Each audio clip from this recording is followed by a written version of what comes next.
I'm very happy to be here with the World Jewish Congress and my good friend, the president of the World Jewish Congress, and of course, Henry Kissinger. I feel very close. Henry and Nancy Kissinger, the amazing Nancy Kissinger, have been friends for so many years, and I treasure them both. And Ronald, for his humanitarian efforts, the schools, the centers, the forgotten countries, 35 schools he has opened throughout Eastern Europe, 7,000 Jewish kids. That's quite a record, and he does this without fanfare. This was not scripted. He never expected me to say it, but Ronald Lauder is such a special man, and Joe Carroll. You don't have special men without women like Joe Carroll. So I want to talk a little bit about the Theodor Herzl Award. It's especially meaningful for two reasons, if you don't know that much about it. First, it comes from the World Jewish Congress, an organization that is recognized and respected around the world as the diplomatic arm of the Jewish people. Wherever Jews are under attack, whether from their own governments, from extremist groups, from individuals, from the media, you know that the World Jewish Congress will be there to sound the alarm, to fight back against venomous and sometimes violent anti-Semitism, and it is growing. The second reason this award is so appropriate is because it is named for Theodor Herzl, the inspiration behind modern Zionism and the creation of the Jewish state in 1948. Theodor Herzl represents the impact that one individual can have on a people, and that brings me to tonight's honoree. As I said, I was delighted when Ronald Lauder asked me to speak about Henry and to present the Theodor Herzl Award to him, but I don't think there's anybody in this room who needs me to stand here, as I'm about to do, and recount Henry Kissinger's achievements. A Nobel Peace Prize recipient, a statesman, a diplomat, an educator, author of 17 books. I'm happy to plug the latest one. It's called World Order. You can get it at your local bookstore. You can get it from Amazon. That's not in my script. I just thought I'd throw that in. Presidents and secretaries of state continue to seek out Henry's wise counsel, his eyes wide open approach to a very complicated world. He is a historian and a visionary. He understands the past, and he looks beyond to the future. Let me tell you how I know Henry Kissinger myself.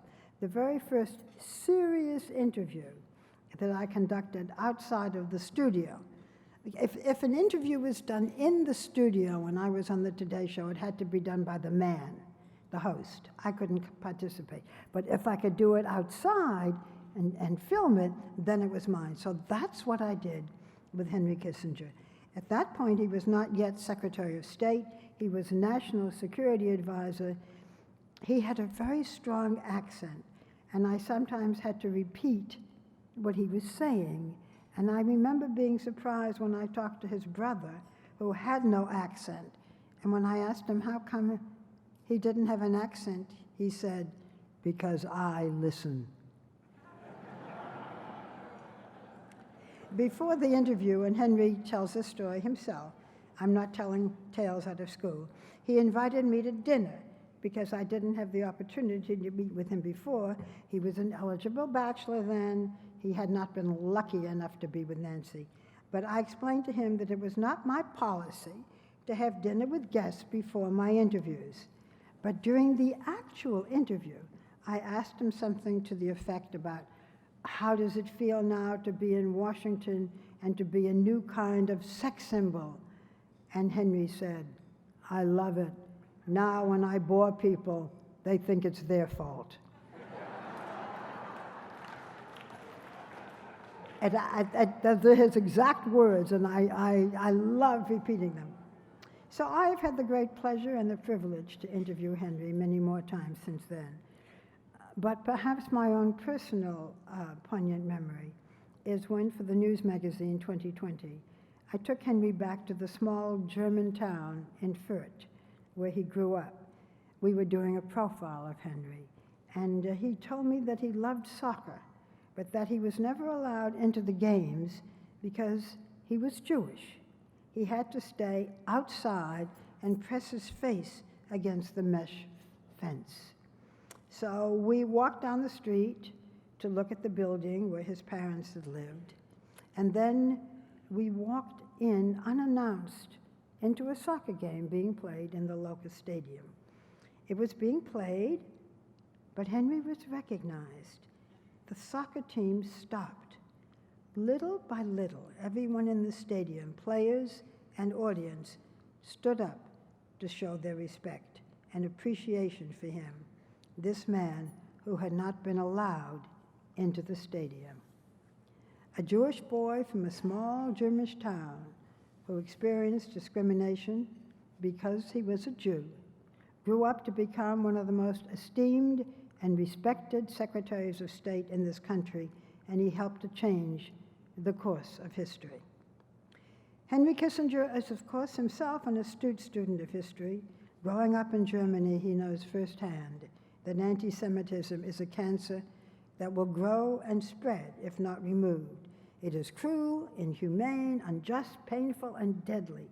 Since the end of World War II, we thought it had been relegated to, at very least, the shadow of a decent society. Sadly, I'm afraid the current events have shown us that we were wrong. So this is what Ronald Lauder and the World Jewish Congress is working to do, to eliminate anti-Semitism. And that is why it is so fitting and why I'm so proud to join with Ronald in inviting my dear friend Henry Kissinger up to the podium to accept the World Jewish Congress's prestigious Theodor Herzl Award. No one deserves it more.